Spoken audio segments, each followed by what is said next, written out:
Rádio Fraternidade, a emissora do bem na internet. O Espiritismo nos solicita uma espécie permanente de caridade, a caridade da sua própria divulgação. Emmanuel. www.radiofraternidade.com.br 24 horas ligadas em você com uma programação diversificada.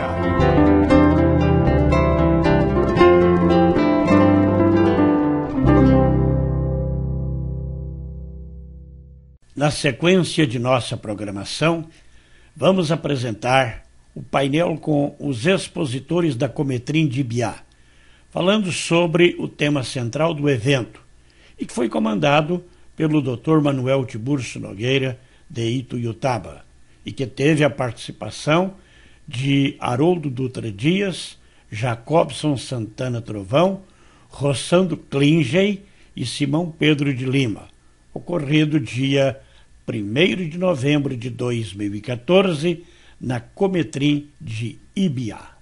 Que Jesus nos permita harmonizar os nossos interesses em torno, principalmente, da presença dos nossos professores aqui. Eu queria dizer para os meus queridos irmãos que antes de vir para essa magnífica Ibiá, tão querida, ontem à noite, depois de chegar da faculdade, eu fui sintonizado no que eu viveria aqui. E abri lá o YouTube nas palestras do Dr. Haroldo. E peguei o primeiro quadrinho lá, tinha uma lista enorme lá, tá? Peguei o primeiro quadrinho lá de uma palestra proferida por Vossa Excelência em Porto Alegre, capital gaúcha, e fiquei inflamadão, como fiquei hoje na palavra de todos, tá? Ontem à distância, imaginando a poesia da palavra do Simão aqui. Mas a palestra do Dr. Haroldo, lá em Porto Alegre, ele começava a palestra dele com aquele agradecimento natural que a gente conhece dele, e lembrando para os gaúchos na abertura da sua palestra, porque o tema era correlato, dizendo exatamente aquela abertura do Evangelho segundo o Espiritismo, que fala lá que os Espíritos do Senhor, que são as virtudes dos céus, qual imenso exército que se movimenta ao receber as ordens de seu comando, espalham-se por toda a face da terra, e semelhantes a estrelas cadentes, vêm ensinar o caminho aos homens e abrir os olhos aos cegos. E o Espírito de verdade, dizia o Dr. Haroldo, continua dizendo lá, eu vos digo em verdade que são chegados os tempos em que todas as coisas serão reestabelecidas em seu verdadeiro sentido, para dissipar as trevas, confundir os orgulhosos e glorificar os justos.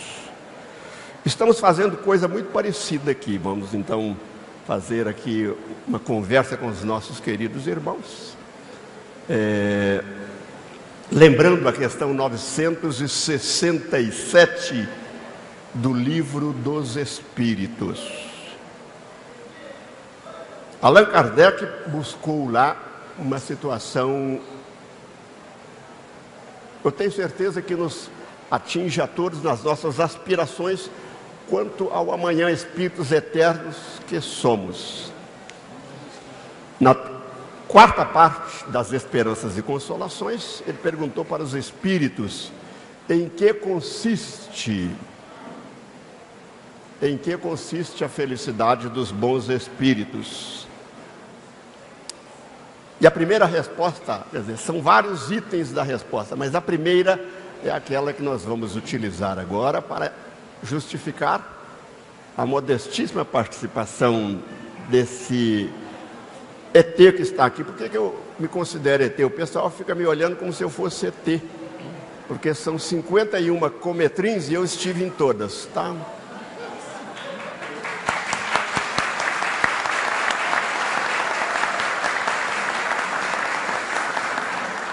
Muito bem. Então vamos repetir a pergunta lá, questão 967 de O Livro dos Espíritos, em que consiste a felicidade dos bons espíritos. E eles responderam assim a Allan Kardec: em conhecerem todas as coisas. Nós vamos aproveitar esse cabedal que nós estamos vendo aqui para conhecer tantas coisas que nos permitirão adiantar o passo na direção dessa felicidade que nos aguarda a todos. Muito bem, queridos professores que aqui estão conosco, a respeito daquela questão dos Espíritos do Senhor, verificando lá no Evangelho segundo o Espiritismo, nós temos 3 Espíritos contemporâneos de Jesus. Um deles,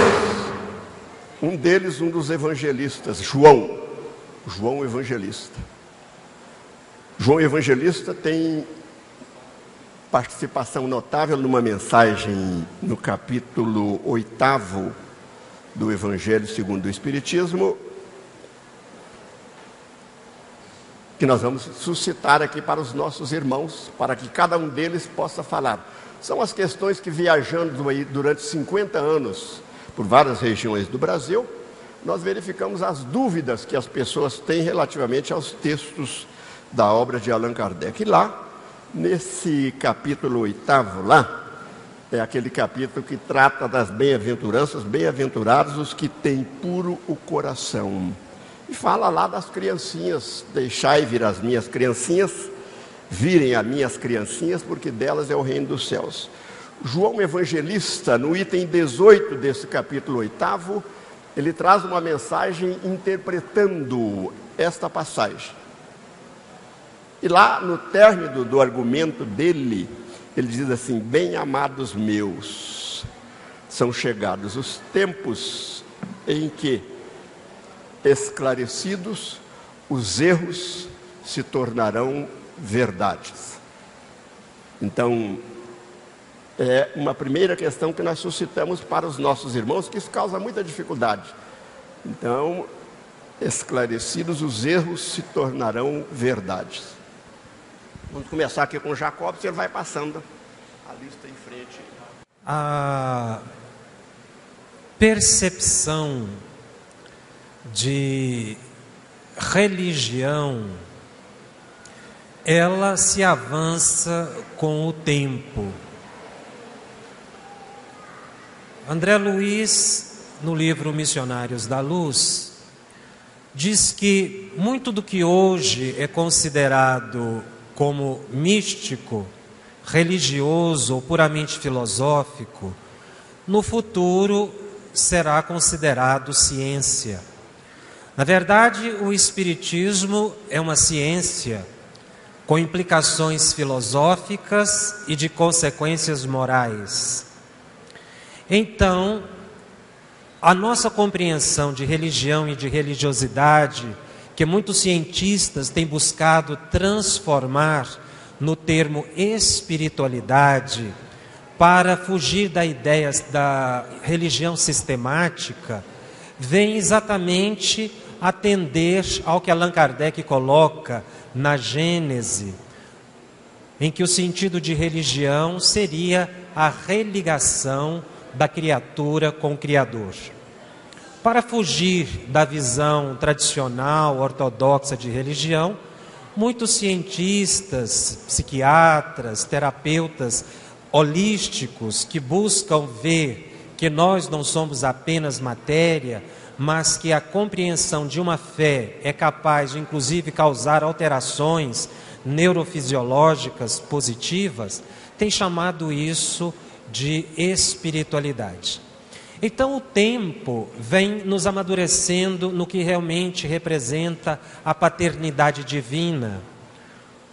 A ciência se aproxima da religião para mostrar que, embora eles não compreendam o resultado bioquímico de uma prece, mas sabem muito bem que se a pessoa fizer uma oração e mudar o comportamento, a sua fisiologia, os seus hormônios sofrerão alteração e o medicamento terá uma eficácia muito mais apropriada. Então, muitas vezes a gente rotula determinados conhecimentos como místicos ou puramente de nível religioso, mas que na verdade a ciência já vem comprovando que o que existe são repercussões de uma ciência ainda inabordável. O Espiritismo já nos adianta isso.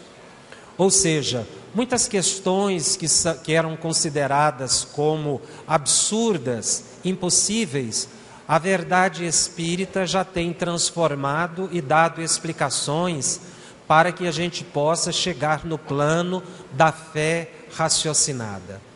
Então nós vamos pensar, por exemplo, eu entendo Deus de uma forma, eu ainda vejo Deus como um pai que está me vigiando, não é? Atrás dos meus pecados.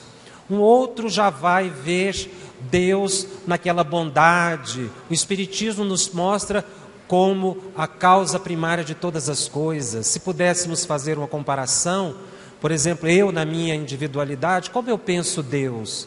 Como Emmanuel pensa Deus? Na medida em que a gente vai progredindo, a gente vai entendendo melhor o sentido do que representa a nossa existência. E aí, realmente, muito daquilo que a gente censura ou critica torna-se verdade. E aquilo também que a gente acredita como verdade vai se transmudando para nós percebermos que são enganos. Eu queria só... Essa passagem do Evangelho segundo o Espiritismo, da pureza de coração, ela nos faz lembrar que quando nós começamos a pensar nos atributos de Deus, na imensidade do universo, o nosso entendimento fica acanhado. Porque imagine que há muitos séculos atrás, nós alimentávamos a crença de que o Sol girava em torno da Terra.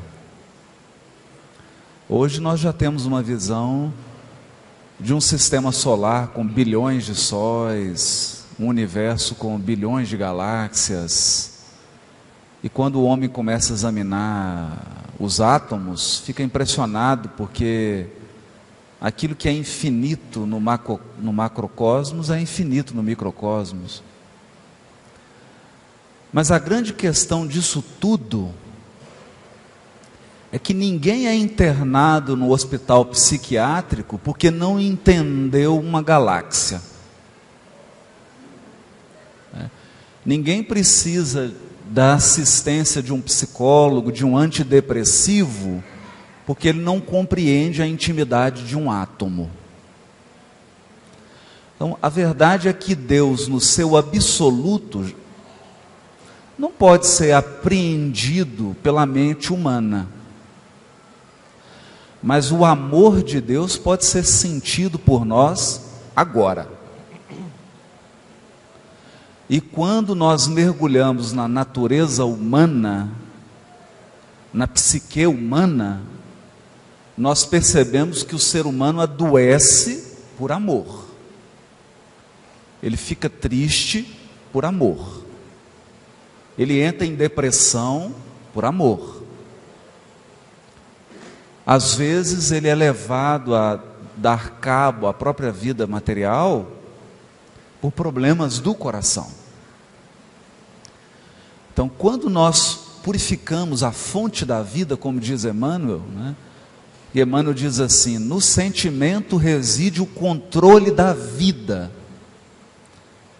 Então, quando a criatura faz esse mergulho no amor, ele experimenta uma presença total de Deus. Não é? E é sobre isso que fala a mensagem do Evangelho. Não é? Experimentar comunhão com Deus, experimentar a presença de Deus através do coração. Eu sempre gosto de repetir um poema de Alta de Souza que está no livro Parnaso de Além-Túmulo. Quando ela diz: meu irmão, tuas preces mais singelas são ouvidas no espaço ilimitado, mas sei que às vezes choras consternado ante o silêncio da força que interpelas. Volve ao teu templo abandonado, a mais alta de todas as capelas, e as respostas mais lúcidas e belas hão de trazer-te alegre e deslumbrado. Ouve o teu coração em cada prece. Deus responde em ti mesmo e te esclarece com a força eterna da consolação. Quando nós purificamos a fonte da vida, quando nós purificamos o sentimento, nós entramos em comunhão com Deus, com os planos superiores da vida. Porque, como disse Tiago menor para Paulo, a vida exige mais compreensão que entendimento. E o Chico costumava dizer: se a laranjeira precisasse fazer curso de agronomia para dar laranja, nós estávamos perdidos. Não é? Se nós dependêssemos de entendimento completo do universo para agir, o universo parava. Então, na verdade, nós precisamos de ajuste. E o ajuste é agir na pauta do equilíbrio que o conhecimento adquirido nos permite operar, mas mantendo a face do coração pura, porque um coração puro é capaz de refletir Deus. É o que as pessoas sentiam quando chegavam perto do Chico, por exemplo. Sentiam uma profunda paz, um amor profundo, como se tivessem encontrado, como se tivessem chegado. Por quê? Porque o amor produz essa mágica, que é transformar o agora no lugar e no momento mais importante da nossa existência. Na verdade, a gente percebe isso, tanto que o Jacobson falou, como que o Haroldo falou, quando Paulo vai descrever em Coríntios 13, né, Haroldo, a ideia de que todo o conhecimento humano acumulado, todas as formas materialmente dadas que muitas vezes apenas inflam o nosso ego, como a gente vê muito na academia, os PhDeuses, né, que se acham detentores absolutos do saber, mas esvaziados no plano do afeto, é que Paulo queria enunciar para a mais culta das comunidades das igrejas que ele fundou, que sem o sentimento do amor, que mesmo que se traduza como caridade, é o amor prático, é o amor exercido em direção ao outro, nenhuma dessas coisas fantásticas e mágicas que o conhecimento produz faz sentido. Toda vez que nós não desenvolvemos em nós as competências afetivas, nós ficamos perigosos. As crianças, por exemplo, elas são perigosas não porque elas são más, mas porque elas não têm parâmetros entre o bem e o mal, que quem fornece é a educação dos pais.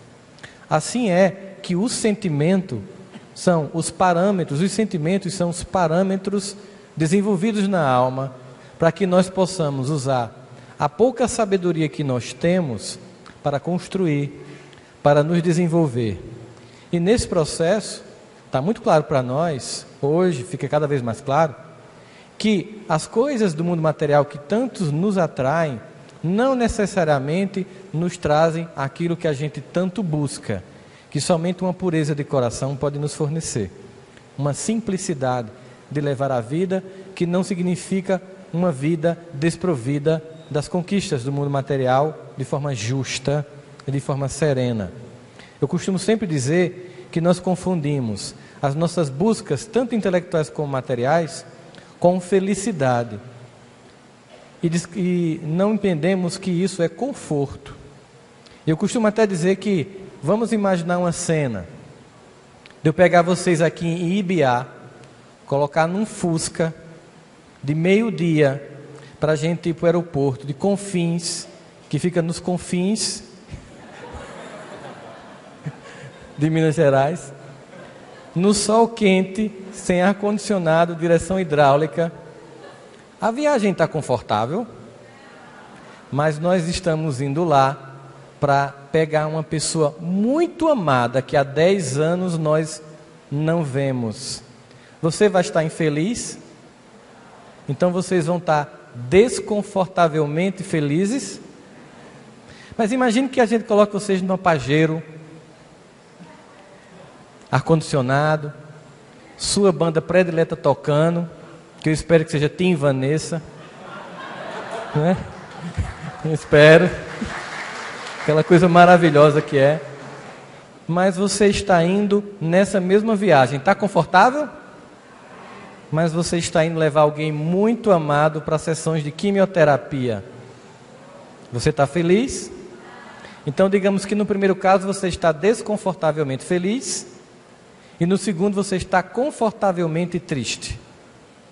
Porque as coisas, as conquistas materiais são apenas isso, coisas que provocam conforto, mas são os sentimentos que apenas um coração devotado a expressá-lo de forma pura, e esse sentimento encontra expressão naqueles que nos cercam, porque são através dessas pessoas que nós vamos experimentar aquilo que um dia será um sentimento e um coração de fato voltado para Deus. É nesse sentido que muito do que antes era mistério se desvenda, porque como Haroldo bem colocou, nenhuma dessas conquistas do conhecimento do submundo atômico ou do macrocosmo fantástico acrescenta um dia na felicidade de um coração que ainda não está puro. E é por isso que nós estamos aqui. Manuel, acho que nós estamos em posições invertidas. Eu deveria estar aí fazendo perguntas e você sentado aqui respondendo, porque nós é que temos que aprender com você, e você sabe disso, que eu já te falo isso há mais de 20 anos, e ainda vou aprender.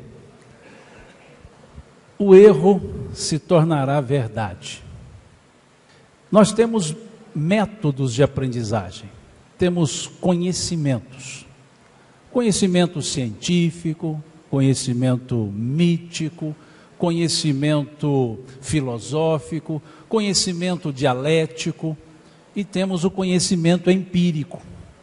O conhecimento empírico é por meio do fazer, e o meio do fazer é pelo erro e o acerto, é pelas tentativas.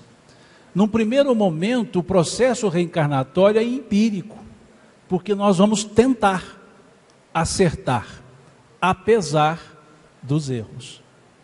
O espírito Hamed, no livro Renovando Atitudes, ele diz que um erro em clima de acerto não é propriamente um erro, mas uma tentativa frustrada de acertar.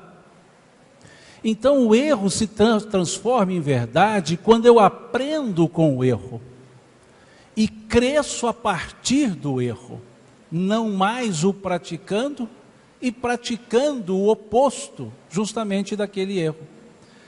Quando vemos imaginamos na verdade, aquela cena de Estevão pedindo a Abigail que não condenasse Paulo, ele dizia: Paulo defende a Moisés, a quem ele conhece.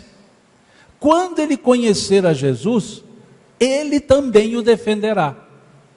Havia um erro na atitude de Paulo, mas em clima de acerto, porque ele defendia aquele que ele conhecia, a lei.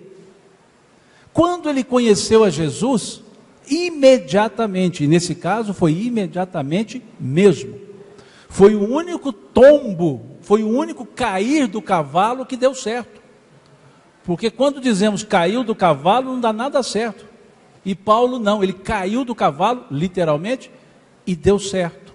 E estava pronto para o acerto, tanto estava, que quando Jesus se apresenta a ele, dizendo: eu sou Jesus, aquele a quem tu persegues, Saulo imediatamente só diz para Jesus: que queres que eu faça?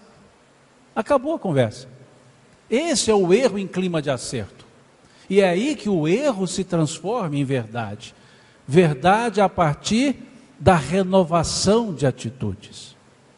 Verdade, dizia Francis Bacon, é filha do tempo e não da autoridade. Então a verdade se constrói. A verdade, ela tem 3 faces: a que eu vejo, a que o outro vê e a realidade, que pode ser diferente das 2 faces percebidas. Então todos nós vivemos numa aura de tentativas, de acertos, a partir até mesmo de erros. É aquela ideia de João: se Deus assim quiser, Ele fará dessas pedras filhos de Abraão. Constrói-se a partir até do erro. E a prova maior disso é que nós estamos aqui reencarnados de novo, apesar dos erros, em busca da verdade. A verdade que nos esclarece, que pode ser diferente em função de cada nível, de cada pessoa. A pureza de coração é a 6ª bem-aventurança. Salvo melhor juízo, há uma escala de virtudes nessas bem-aventuranças, que começa da humildade dos pobres pelo Espírito, segundo Roden, perpassa pela a resignação nos bem-aventurados que choram, chega ao pacífico, manso, brando, na 3ª bem-aventurança, sendo humilde, resignado, brando, o senso de justiça acontece, porque senão seria justiceiro, sem essas virtudes que antecedem. E aí chegamos à 4ª bem-aventurança, com bem-aventurados que têm sede e fome de justiça. O justo, o pacífico, o brando, o resignado, o humilde, chega a ser misericordioso. Sendo misericordioso, a pureza de coração. E a consequência da pureza de coração: bem-aventurados os puros de coração, porque verão a Deus.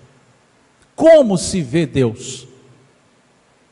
Conhecem a prece de Cáritas? Conhecem? Conhecem? Como é que ela se encerra? Eu vou dar um tempinho para chegar no final, porque ela é decorada, né? Como é que ela se encerra?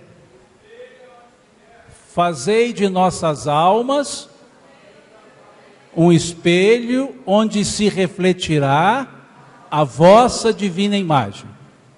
Quem é o espelho? Fazei de nossas almas. Quem é o espelho? Nós. No qual refletirá a vossa divina imagem. Imagem de quem? Onde reflete a imagem de Deus? Em nós. Quem enxerga isso? Quem tem o coração puro. Porque os que não temos o coração puro, enxergamos a pessoa. Os que têm o coração puro enxergam a divindade que criou essa pessoa. Apesar de todos os erros que essa pessoa comete, aquele do coração puro enxerga Deus, enxerga o potencial de crescimento, enxerga a perfectibilidade, enxerga no erro a verdade de Deus, que todos somos seres divinos que evoluiremos rumando para o próprio Criador. Então esse puro de coração, ele enxerga a verdade na fachada de um erro, vendo o Criador na sustentação da pessoa.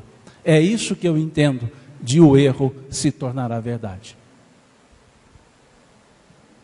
Meus irmãos, eu queria só dizer para nosso queridíssimo Rossandro, que eu estou me dirigindo a ele com uma certa intimidade. Eu já participei de eventos em Goiás, em que ele participou do mesmo. Com a seguinte diferença: o último que eu estive lá, em Itumbiara, ele falou na sexta e desenvolveu temas durante o sábado. No sábado à noite, eu falaria. Ele falou na sexta, falou no sábado durante o dia, e ele teria que pegar avião às 4 horas da tarde no sábado. Eu não me encontrei com ele, mas encontrei o público de Itumbiara extasiado, tá? E aí eu pude ver a presença dele lá e levei a gravação o Johnny me reservou para mim lá uma gravação da sua palestra na noite. No outro dia de manhã eu a percebi lá. Eu estou só justificando aqui. Eu dei um abraço nele como se fosse pessoa que eu já conhecesse ela há muito tempo. Eu acho que conheço, tá? Mas eu estou dizendo dos rastros que eu acompanho dele, assim, rastros de luz, tá? Muito bem. Nós temos, o Hélito é que vai aqui policiar o horário, tudo direitinho, a disciplina, a gente não adiantará nada. Mas são 3 questões do João Evangelista, os 3 espíritos contemporâneos da época de Jesus, que estão no Evangelho segundo o Espiritismo. Nós estamos estudando esse tema aqui, Código da Vida Eterna. Foram o João Evangelista, o Paulo Apóstolo e Lázaro, aquele Lázaro de Betânia. Eu vou trazer a questão de cada um deles, se houver tempo. Se houver tempo. Muito bem, meus irmãos, essa questão agora nós vamos propor em primeiro lugar para o doutor Rossandro, para começar a responder. Essa questão ainda é do João Evangelista. Está dentro do Evangelho segundo o Espiritismo, e são questões suscitadas pelas pessoas aonde a gente realiza encontros espíritas como este aqui. Muito bem, naquela conversa de Jesus com Nicodemos, esse texto é do Evangelho de Jesus, mas ele está dentro do capítulo 4 do Evangelho. Ninguém poderá ver o reino de Deus sem nascer de novo. Depois de um certo desenvolvimento lá da conversa de Jesus com Nicodemos, Nicodemos mostrando estranheza, perguntando lá como pode um homem já velho entrar segunda vez no ventre de uma mulher para nascer de novo. E Jesus vai explicando. Jesus, então, na linguagem de João Evangelista, ensinou lá que o que é nascido da carne é carne, o que é nascido do espírito é espírito. E ele continua dizendo assim, e é isso que eu vou propor aqui agora, tá? A linguagem lá, que o pessoal acha dificuldade. Ele diz assim: o espírito sopra onde quer, e ouves a sua voz, mas não sabes de onde ele vem, nem para onde ele vai. Isto é o que se dá com todo aquele que é nascido do Espírito. É esse o trechinho, viu, doutor?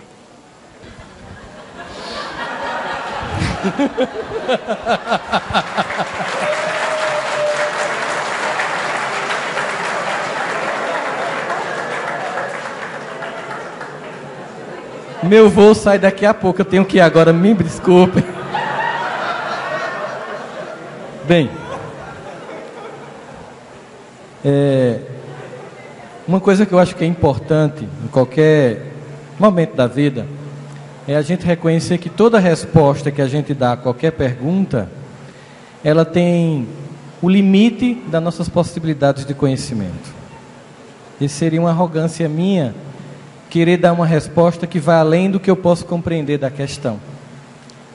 Seria talvez querer passar uma figura que não vale a pena, porque se uma coisa que eu tenho consciência são dos meus limites. Eu lembro que a primeira vez que eu vi Haroldo falar lá em Campina Grande, eu cheguei em casa e disse à minha esposa: nunca mais eu falo do Evangelho. Depois daquele mineiro, acabou-se, né? E aí minha esposa, sempre muito serena, disse: fale do que você compreende, porque cada um dá no tom que pode. Quando eu penso nessa questão, a gente percebe uma coisa muito clara para mim, é que nós temos que entender que nesse momento se mostra o poder de Deus, o quanto Ele é poderoso, no sentido de que Ele é onipresente, onipotente e onisciente.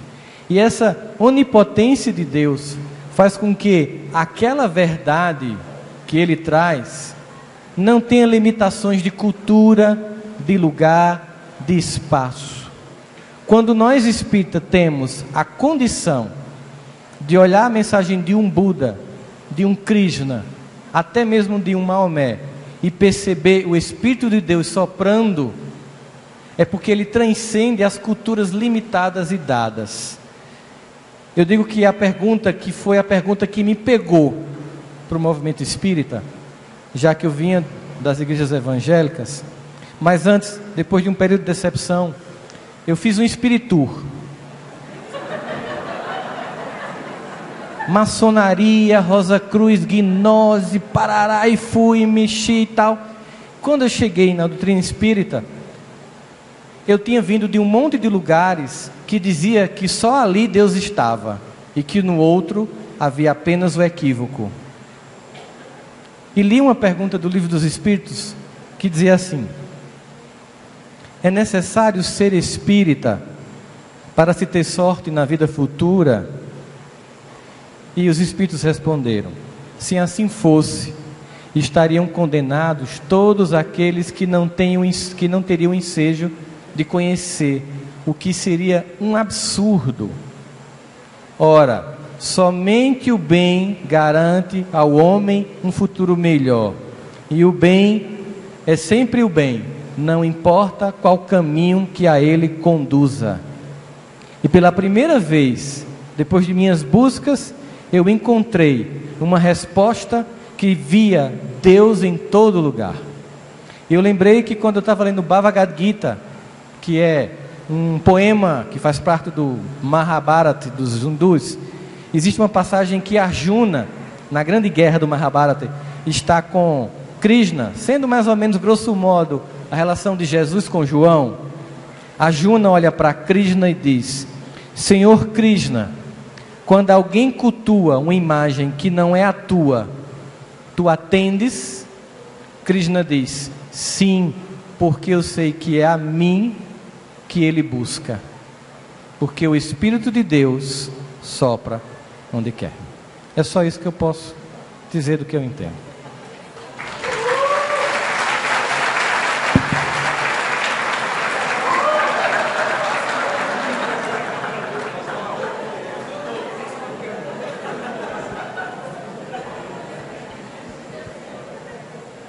Eu sigo na linha do Rossandro.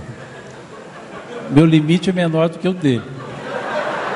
Me ajuda aí.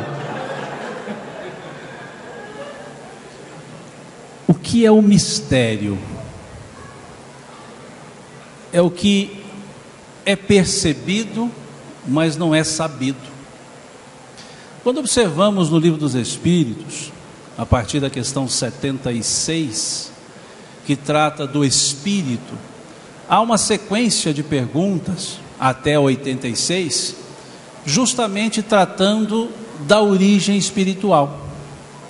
E a conclusão que se chega é que os espíritos respondentes estabeleceram como um dos mistérios da criação a origem dos espíritos, como eles são criados.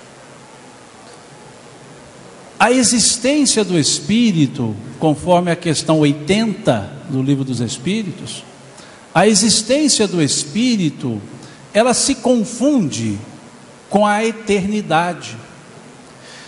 Os Espíritos não somos eternos, mas a existência dos Espíritos é eterna.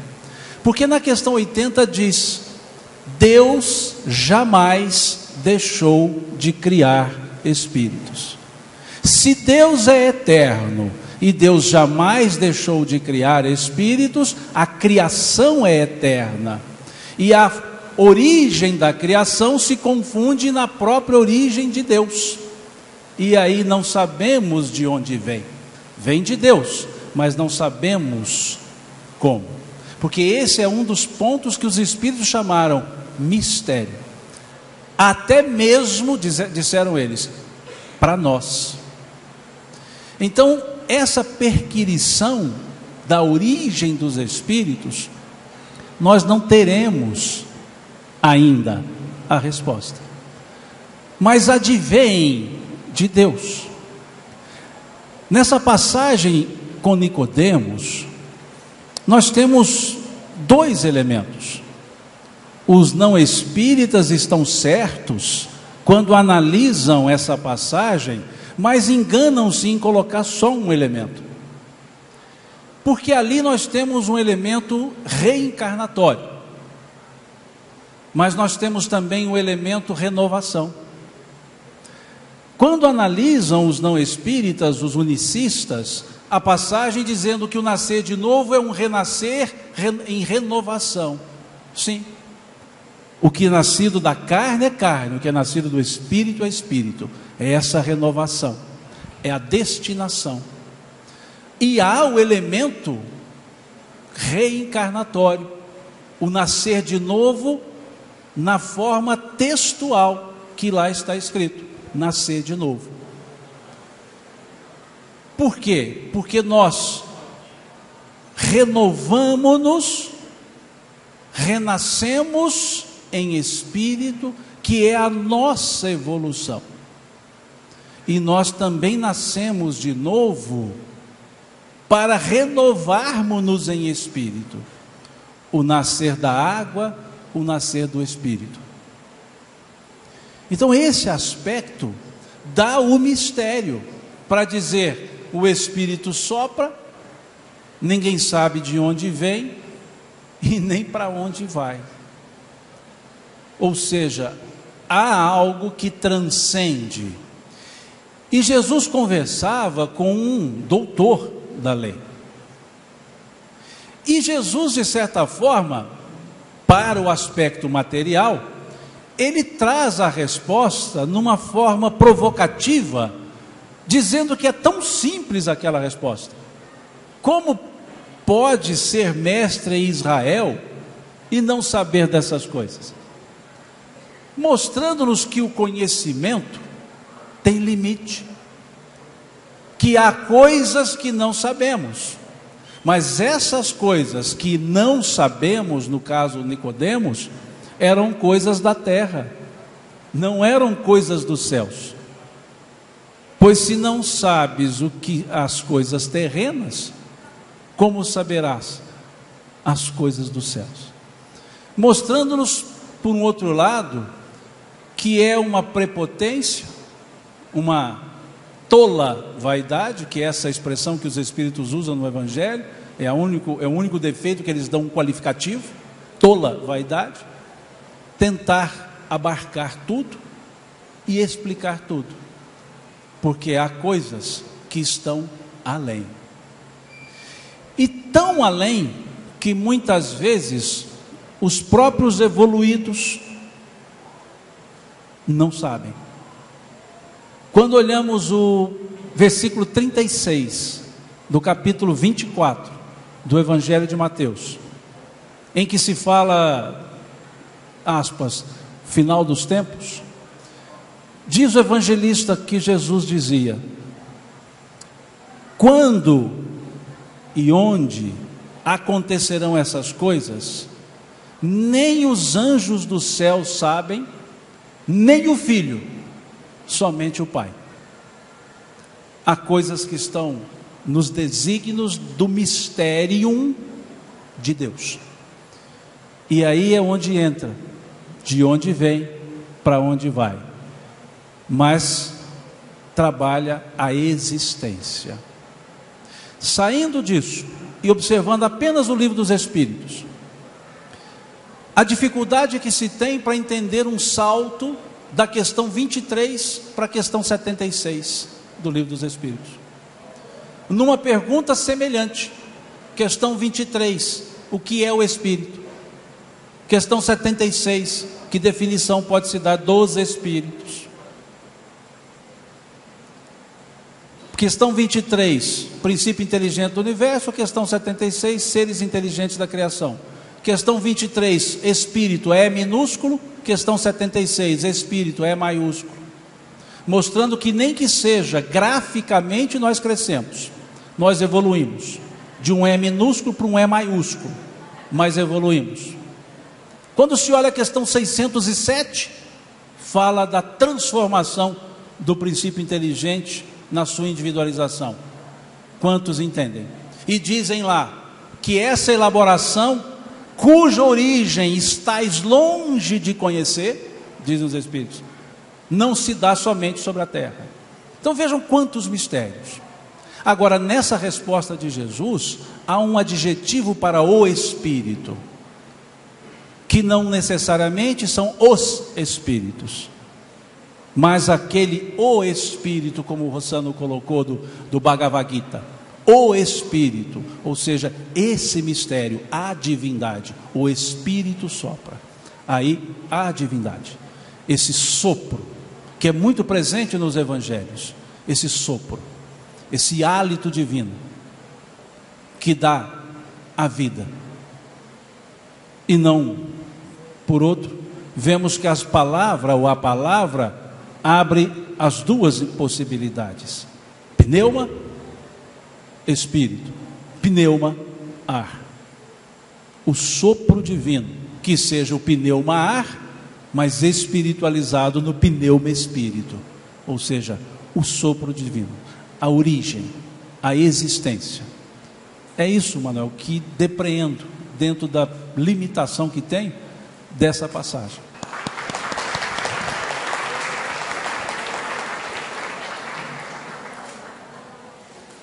Eu acho que o essencial já foi falado, né? Já foi dito, né? A essência da questão, né? Eu queria só trazer uma contribuição linguística para essa questão, e lembrando que aqui nós estamos diante de um texto poético, né? E João Evangelista, ele é um poeta. Tudo nele tem aquela alma da poesia. Eu me recordo aqui, salvo engano, não sei se é o Mário Quintana, tem um poema que diz assim: meus inimigos passarão e eu passarinho. Essa é a beleza da poesia, porque só quem entende aumentativo e diminutivo no português para compreender a poesia do texto, né? E essa ambiguidade do texto. Aqui também, como ressaltado pelo Simão, há uma confusão muito grande com relação à palavra espírito no Velho Testamento e no Novo Testamento. Ora, nós viemos de uma tradição católica e mesmo protestante de muita leitura da Vulgata Latina. Então ficou essa impressão do latim, né? Mas os textos bíblicos não foram escritos em latim, né? O Velho Testamento foi escrito em hebraico, né? E o Novo em grego. E tanto no hebraico quanto no grego, a palavra espírito significa espírito como vento ou sopro. Portanto, no universo cultural do Velho Testamento, que é um universo de agricultores e de pastores, não nos esqueçamos, é um universo concreto. Então nós temos deserto, nós temos mel, nós temos ovelha, nós temos sol, nós temos sombra, nós temos cajado. Então, na poesia religiosa, na experiência de Deus do Velho Testamento, Deus é cajado, por exemplo, né? A tua vara e o teu cajado me consolam. São símbolos concretos, né? Deus é sombra. Que se você caminhar 2 horas no deserto, você vai entender porque que Deus é sombra, não é? Deus é água. São coisas concretas. Mas quando o Velho Testamento vai falar da essência divina, a essência divina é ruach, que é espírito, vento, porque é o imponderável, e Deus especificamente é o Ruach Kodesh, o Espírito Santo. Na simbologia do Velho Testamento, artigo definido, Espírito Santo é Deus. Por que santo? Porque Kodesh em hebraico é aquilo que está separado. Eles entendiam que para além da criação está Deus, e a doutrina espírita nos ensina isso também. Se o universo deixar de existir, não acontece nada com Deus, porque Ele está para além da criação, né? O que leva, por exemplo, Adrian Steinsaltz, um grande sábio judeu, a dizer: depois do infinito começa Deus. É o aspecto transcendente de Deus, transcendente. Deus não depende da criação, que é infinita. Ele está para além da criação. A criação é menor que Ele. Esse é um ponto importante, que a doutrina espírita nos ensina, não é? Existe um Criador e uma criação. E o Criador é autônomo. Por isso ele é separado. Ele é. Ponto final. Aliás, é o que ele disse para Moisés, né? Moisés fala assim: olha, o senhor falou que eu tenho que ir lá te divulgar, né? Fazer uma propaganda tua para os egípcios, mas eu vou dizer que você é quem? Quem que você é? Ele fala: eu sou o que sou. Eu sou. Deus é. E por isso ele é o Espírito Santo. Mas aqui vem o jogo bonito, lindo, de todas as passagens do Velho Testamento. Toda vez que se narra uma experiência dos patriarcas com Deus, ela envolve elementos imponderáveis, e um deles é o vento, né? Então sopra uma brisa na experiência de Elias, sopra uma brisa na experiência de Abraão, né? Esse sopro do vento, porque você não sabe, você não vê, né? O vento você não vê, mas você sente. Então, a mentalidade daquela época associou esse imponderável, esse elemento imponderável, à essência divina. Quer dizer, Deus é esse Espírito que sopra. Isso é bonito por quê? Porque eles sabiam que não dá para aprisionar Deus. Deus não é um pássaro. Não tem como a doutrina espírita falar assim: Deus está aqui, porque não cabe, né? Não tem como o protestantismo dizer: Deus está aqui. Deus não se deixa aprisionar, e Ele sopra onde quer, e nos fala às vezes pela boca das pessoas que nós não gostamos, né? Porque Deus se manifesta de acordo com a sua vontade, não com a nossa. Ele sopra onde quer, não é? Nós ouvimos a voz, sentimos a manifestação divina, mas nós não sabemos nem de onde veio e nem para onde ele vai. Isso é importante, porque há um elemento suspenso no universo. Emmanuel chega a dizer, de uma maneira mais linda, ele diz assim: recordemos que a nossa vida está inelutavelmente ligada à vida de Deus, que tudo pode refundir, transformar e aprimorar a nosso benefício. Quer dizer, nós não sabemos, há um elemento imprevisível na condução do universo, que é a vontade divina, a vontade de Deus, que pode vir, não é? Assim como na nossa encarnação, né? Embora ele atue segundo leis estabelecidas por ele mesmo, decisões são tomadas, não é? E esse imponderável, esse suspense, é o que nos faz ter a experiência de que Deus se manifesta, mas ele não se deixa aprisionar. Isso é muito importante.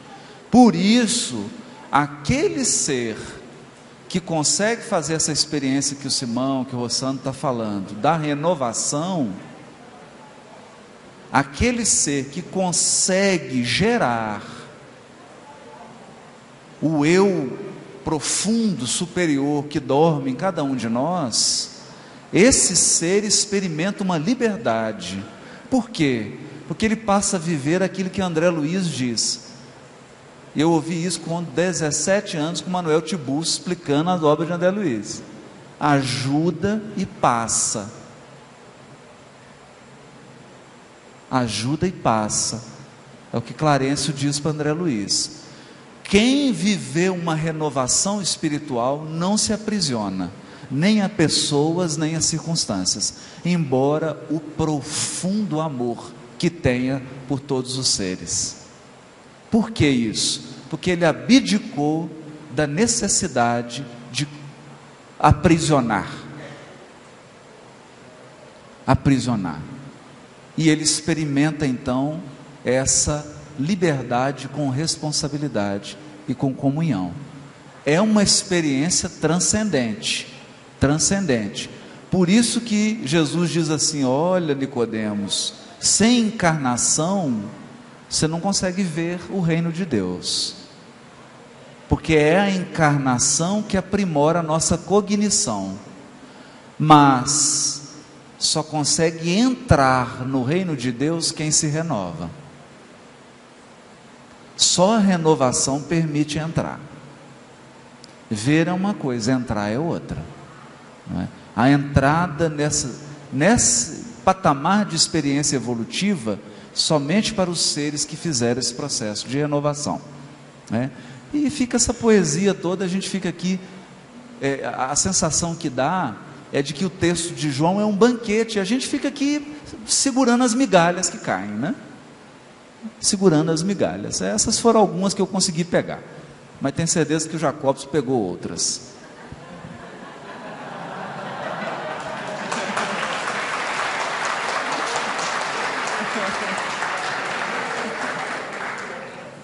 Ele deu um aqui de mestre de cerimônia e ficou passando o microfone para cá e para lá, né? Eu falei: se você passar para mim, você não volta mais em Goiás. Todo o texto foi bastante abordado na sua temática gramatical, teleológica, não é? Buscou-se aqui uma hermenêutica bastante abrangente, uma exegese bastante profunda. E realmente de minha parte ficou muito pouco, mas para não deixarmos de dar uma breve contribuição, nós somente destacaríamos que realmente a temática, um dos temas que o Evangelho segundo o Espiritismo mais nos aconselha a estudar é a reencarnação. É muito interessante essa recomendação dos Espíritos quando eles dizem que nós precisamos entender muito a reencarnação. A reencarnação não é um princípio naturalmente espírita. Outras religiões, principalmente as orientais, também têm um ponto de vista reencarnatório. Nós vamos ver na Índia, por exemplo, a reencarnação, ela é entendida de forma completamente diferente, em que nós podemos habitar corpos, não é? De animais, por isso os animais ali não são abatidos, são considerados sagrados, não é? Então, de repente, você reencarna, na outra vida você pode ser um boi, não é? Um filho seu pode ser um macaco, uma sogra sua pode ser uma cobra, não necessariamente nessa ordem, não é? Mas eles veem assim a reencarnação dessa forma. O Espiritismo vem nos mostrar a reencarnação de uma forma transcendente, como um processo de aprendizado, de crescimento espiritual. Então, o espírito realmente, ele está num ascese, num crescimento permanente. E o que nos dará esse crescimento é o entendimento na vida material da vida futura. Nós precisamos pautar a vida material pela dimensão da vida espiritual. Você imagina um Chico Xavier, como ele entendia a vida material. Ele muitas vezes tinha dificuldade de reconhecer encarnado e desencarnado. Nós não temos essa percepção por bênção divina. Porque você imagine os seus pensamentos sendo vistos por outras pessoas em praça pública. Talvez nem todos de nós ficasse assim muito confortável, não é? Com as nossas imagens mentais sendo assistidas. E os espíritos nos veem assim. Então nós precisamos ver a vida material de outra forma. A mensagem O Homem no Mundo, do Evangelho segundo o Espiritismo, mostra isso. Estarmos no mundo e não sermos do mundo. Nós precisamos nos renovar em espírito. Enxergarmos-nos como espírito. Quem sente a dor não é o corpo físico, é a alma. Quem pensa é a alma. A dor é uma criação humana. Deus não criou a dor. Então, sem querer nos alongar muito, porque já foi tudo muito colocado, e esse pinga-fogo que o Manuel, se eu soubesse, eu tinha perdido o avião, não é? Isso aqui é um paredão. A hora que você for lá em Goiás, Manuel, nós vamos trocar de posição. No próximo Cores eu me candidato, vai ter troco. Então, é isso aí, muito obrigado.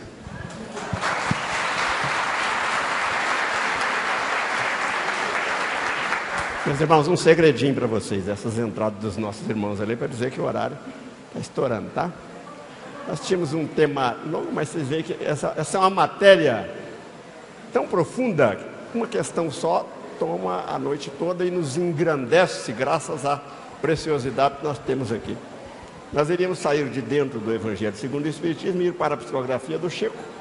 Uma questãozinha que nós não vamos propor, que nós temos uma outra interessante, é aquela lá do João, uma das cartas dele no Novo Testamento. Ele diz lá: amado, não sigas o mal, mas o bem. Quem faz o bem é de Deus, porém quem faz o mal não tem visto a Deus. Eu ia perguntar para eles se quem faz o mal não é de Deus, mas isso vai ficar para outra vez, tá? Agora nós queremos o seguinte,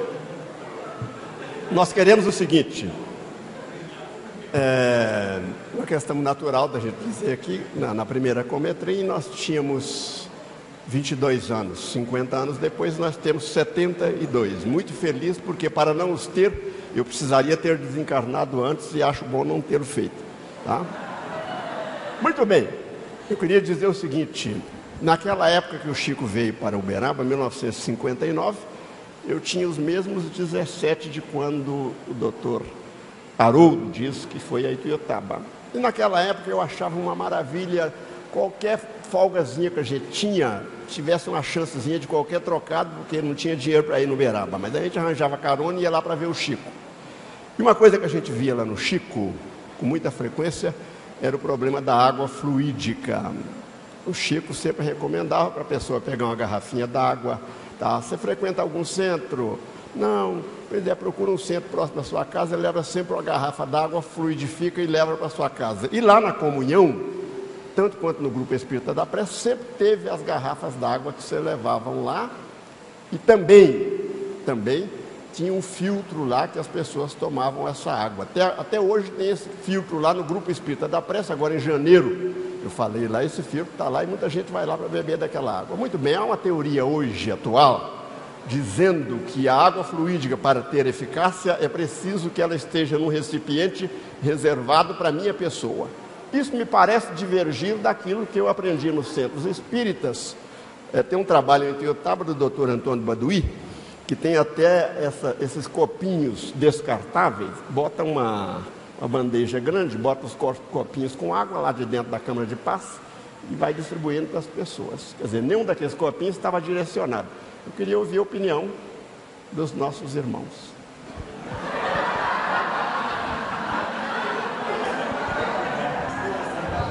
E com isso aqui encerra, tá? É só essa.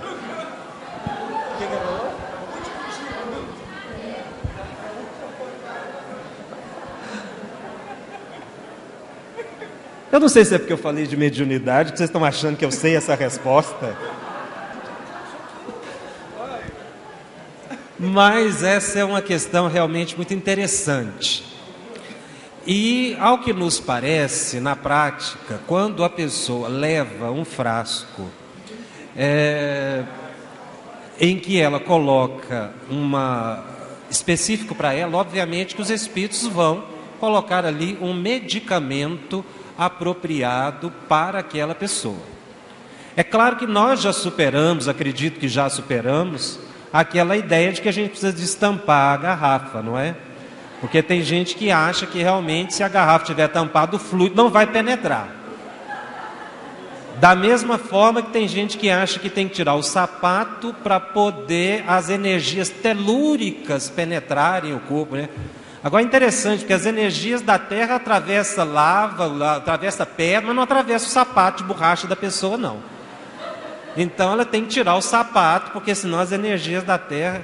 E tem umas coisas assim folclóricas, eu tive lá no norte, você está achando que não ia sobrar para o Nordeste, né? Eu tive lá na sua terra e inventaram lá, não querendo desviar muito o assunto, mas apenas para ficar um pouco assim mais leve, né? Porque vocês são todos assim doutores catedráticos nessa questão. Eu fico assim até com medo de abrir a boca. Goiano não é, eu sou goiano, mas não sou besta. Então inventaram lá o passe-pilha. Passe-pilha. Você vai para o centro, vocês não façam isso, por favor. Você manda a pessoa levar, cada pessoa leva 2 pilhas descarregadas. Então, quando você vai tomar o passe, as suas energias negativas vão para a pilha. Entendeu? Aí joga a pilha fora. Então, tem alguns folclores nessa questão de fluidoterapia, não é? Que a gente tem até superado essa questão de fluidoterapia, que nós não fazemos terapia no centro. Na verdade, o que os espíritos fazem realmente é a transfusão de energia, e aí, de acordo com algumas condições muito peculiares de fé, merecimento, a pessoa vai se recuperar. Lembrando que às vezes a doença é o grande medicamento.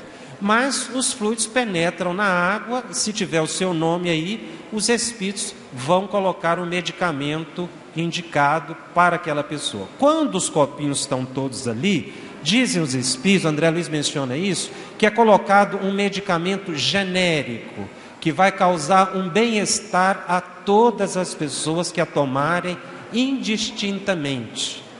Eu, particularmente, quando pego esses copinhos assim, eu seguro um pouquinho, faço uma precezinha, para quem sabe bota um só para mim.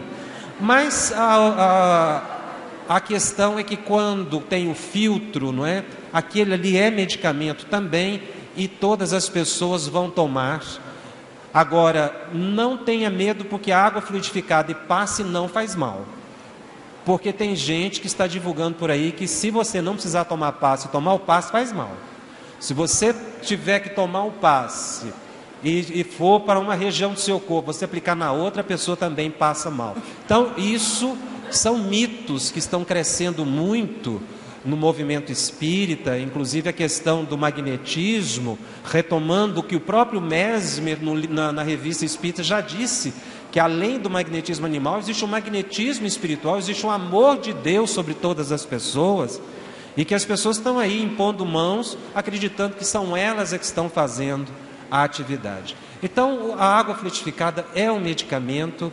Isso existem pesquisas, inclusive acadêmicas. Eu, na PUC de Goiás, acompanhei uma em que se verificou a eficácia da água fluidificada e do passe na recuperação de doentes. A Pontifícia Universidade Católica de Goiás tem um mestrado e doutorado específico na área de religião, mas eles fazem estudos, inclusive, dessa parte espírita, sem nenhum preconceito. Então, a água, quando ela é individualizada, você vai receber o medicamento. Quando ela é general, também você vai receber de acordo com o seu merecimento. Eu achei muito interessante o Jacobs ter citado esse artigo do Mesmer na Revista Espírita, porque o Kardec teve uma experiência como magnetizador e aprendeu nessa escola do Mesmer. Esse é um tema que merece um aprofundamento, um estudo mais profundo, né? Sem querer fechar a questão, porque nós conhecemos muito pouco disso, muito pouco.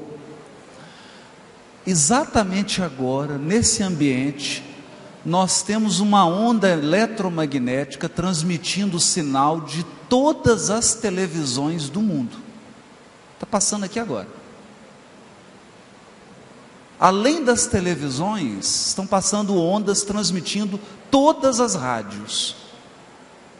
Está tudo aqui. E para o desespero de todos nós, todos os sinais de internet estão passando por aqui agora. E nenhum deles se mistura. Nenhuma onda eletromagnética, estando numa frequência diferente, se mistura. Então, o que a gente percebe, quando o Jacobson fala dessa questão do genérico, é que, naquele filtrozinho lá da casa da prece, porque havia um coração que amava muito, muito e muito,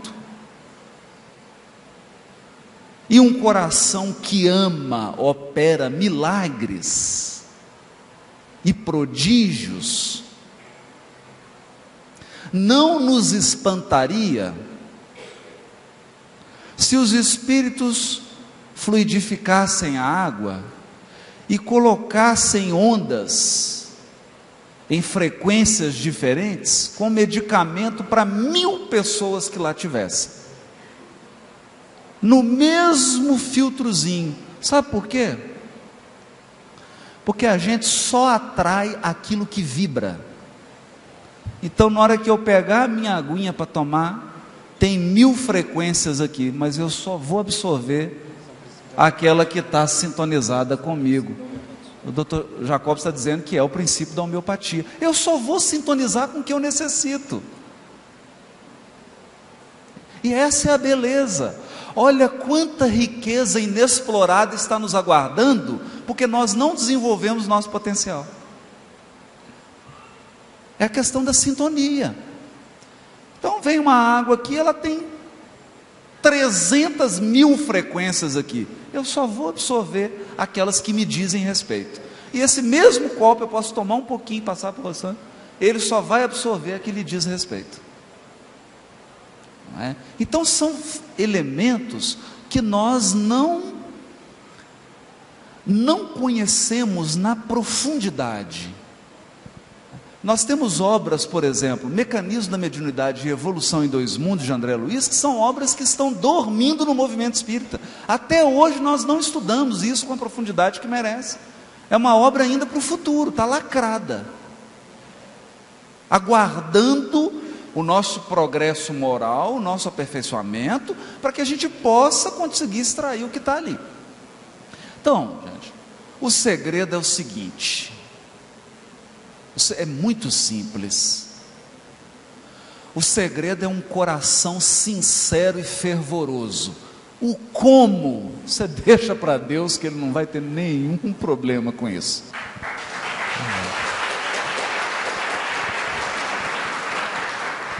Quando Haroldo falava dessa ideia de uma multifrequência que a gente captura na medida que a gente pode, isso vai muito ao encontro daquilo que a gente ontem conversava, né? E eu, em algum momento da minha fala, eu citei que é aquela mulher que toca Jesus e tem um sangue estancado. Numa multidão em que tinha um mestre pluripotente em doação de energia e amor, muitos tocaram, mas poucos estavam sintonizados para receber. Isso é muito claro. E os Espíritos, apesar de todo o amor à nossa disposição, através da prece, do passe, da água fluidificada, é preciso que haja em mim reciprocidade. Se eu não desenvolver a reciprocidade, eu talvez só beba água mesmo.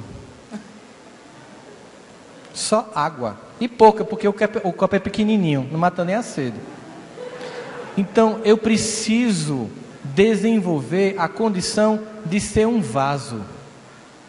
Eu preciso desenvolver a condição de me esvaziar de vaidade, de erro, de arrogância, de orgulho, de falta de perdão, de infantilismo, de inveja, dos sentimentos infantis da alma humana, para que esse manancial de luz possa me alcançar sem que nem a água chegue.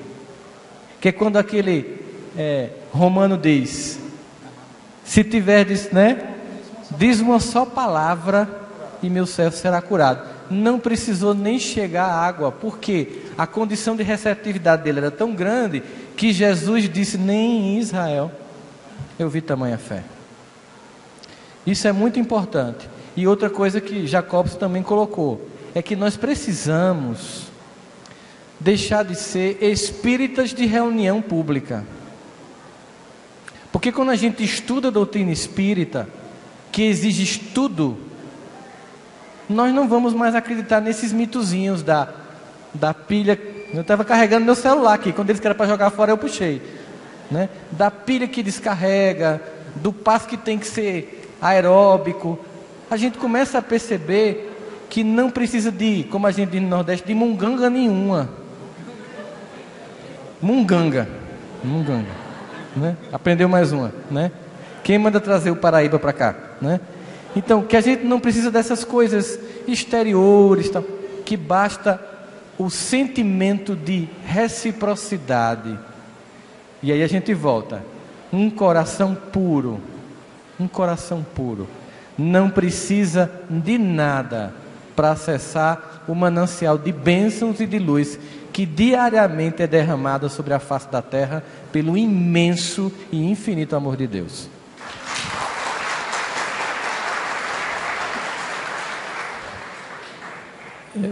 Eu comungo do que foi aqui falado pelo Jacobson, Haroldo, Rossando. Quando observamos a questão da água, primeiro a água. Os Espíritos sugeriram usar a água. O que a água tem? Algo mais simples possível. Um hidrogênio em dupla, um oxigênio. É o elemento mais simples que nós temos e é onde os Espíritos atuaram para dizer, olha, usa isso. A simplicidade, até o simbolismo, além dos elementos, o simbolismo. Da mesma forma, nós temos no passe. Emmanuel diz que o passe é uma transfusão de energias psíquicas. Dona Joana de Ângeles diz que o passe é uma transmissão de amor. Herculano Pires diz que o passe é algo tão simples que o que melhor nós podemos fazer é aplicá-lo. É bem estilo do Herculano. O que é isso? Nós estudamos muito, e não está errado, não é isso? Está correto? Mas nós estudamos muito dentro de um reducionismo do magnetismo sob o prisma da materialidade, e quando muito das energias psíquicas. Mas há uma variável que não foi estudada pelos magnetizadores, a variável espiritual, a presença dos espíritos. E o que diferencia o passe e o conjunto na casa espírita é a ação dos espíritos, que inclusive sobrepõe algumas ineficiências do próprio aplicador do passe. Então há essa variável, e essa variável atua na água. Não é a magnetização humana que nós fazemos na água. Daí as técnicas, não que não sejam importantes, mas as técnicas serem sublimadas pela própria ação dos espíritos. E eles vão atuar colocando os elementos, como disse o Haroldo, os elementos que não se confundem e que serão acessados por aquele que sorver a água, em função da combinação das energias cedidas e buscadas por aquele que toma. Por isso, como o Dr. Jacobson colocou, a ideia do generalizado. Não é um generalizado assim, é igual para todo mundo. É uma quantidade que cada um acessa na sua necessidade. Por isso, na casa espírita, no passe, tem-se a água coletivamente. Tem lá-se um reservatório, fluidifica-se, coloca-se nos copinhos e todo mundo sorve daquele mesmo recipiente, mas não necessariamente os mesmos componentes. Porque a ação da ressonância entre a oferta, nada de mercado, e a procura. É isso que acontece num elemento que não é parte do passe. A água fluidificada, ela é utilizada no passe, mas é utilizada fora do passe. Então ela não é um elemento como parte do passe. Muitas vezes nós criamos um ritual, numa variante de ajoelhou tem que rezar, tomou passe tem que beber, porque serve-se ali como se fosse algo obrigatório. A pessoa recebe o passe e tem que tomar água. São dissociadas, e são associados também, se quiserem, porque são situações distintas. E é tão interessante essa ressonância, quando nós observamos, se eu estiver errado, que o Haroldo me corrija, o capítulo 10 do Evangelho de Mateus, quando Jesus convida, porque o convite de um superior é irresistível, então o superior não precisa dar ordem, ele convida, e o convite é irresistível, convida os seus discípulos a saírem, ide 2 a 2, levai o Evangelho, e assim vai. Mas tem um momento que ele diz: entrai nas casas e abençoai. Se a casa for digna, a bênção permanecerá. Se não for digna, voltará para vós. É a ressonância. Nem tudo que se oferta se aproveita pela não ressonância de quem recebe, não pela ineficiência de quem doa, mas daquele que recebe. Por isso, se a casa for digna, a paz permanecerá. Se a casa não for digna, não se perderá a paz, voltará para vós. Da mesma forma a água, como o Rossandro colocou, há momentos que nós tomaremos, dependendo da nossa ressonância, somente a água, com os seus elementos, mas não com as benécias daqueles elementos sutis que a espiritualidade colocou. Então não há generalidade no sentido de certo, especificidade no sentido de errado, e nem generalidade no sentido errado, e nem especificidade como certo. Agora, por uma lógica, quem pode o todo, pode a parte. Se os espíritos podem fazer o todo numa magnetização, nada impede que eles possam fazer individualmente para cada pessoa que levar o seu recipiente. Agora, um cuidado que talvez seria importante nós observarmos, termos, sem nenhuma crítica a quem pensa diferente, não é isso?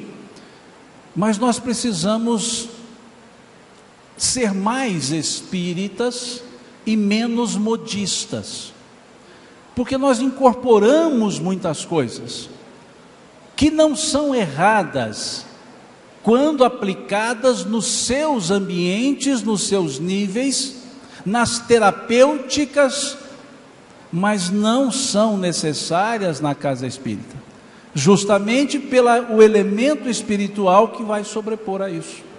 Então há técnicas de movimentação de fluidos. Quem de nós conhecemos fluidos para sabermos movimentá-los? Da mesma forma, técnicas de manipulação para fluidificação, diferente de magnetização. Para fluidificação, quem de nós conhecemos técnicas de fluidificação? Isso são os espíritos que fazem, apesar de nós. Então nós temos que tomar esse cuidado para não trazermos de forma entusiasmada, com boa intenção, trazermos situações que são, posturas que são inócuas no ambiente espírita, ou seja, na presença dos espíritos, e que são eficazes quando aplicadas nos seus ambientes. Então, numa forma bem filosófica, uma coisa é uma coisa, outra coisa é outra coisa. Então, naquele ambiente aplicam-se as técnicas do magnetismo, porque o que se faz é o magnetismo. No meio espírita, na casa espírita, no caso que estamos trabalhando passe e água, deixemos que os espíritos atuem naquilo que vai além da nossa capacidade laboral, da nossa capacidade intelectiva. É essa forma que eu vejo a simplicidade, que não é simploriedade nem descaso, a simplicidade, tal qual Cristo disse: graças te dou, ó Pai, que escondestes tais ensinos dos doutos e revelaste-os aos simples e humildes. Então nós temos mais simplicidade do que complexidade na causa espírita, mas temos mais complexidade do que simplicidade nos espíritas. E aí que fica a questão difícil de se coadunar, de se associar.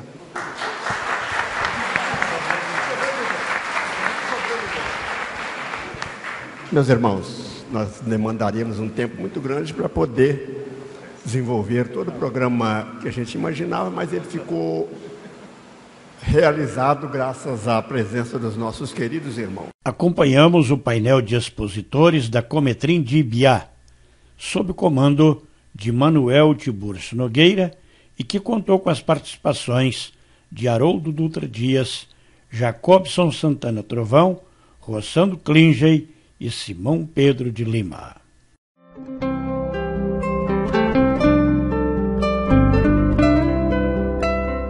Rádio Fraternidade, a emissora do bem na internet. O Espiritismo nos solicita uma espécie permanente de caridade, a caridade da sua própria divulgação. Emmanuel. www.radiofraternidade.com.br 24 horas ligadas em você com uma programação diversificada.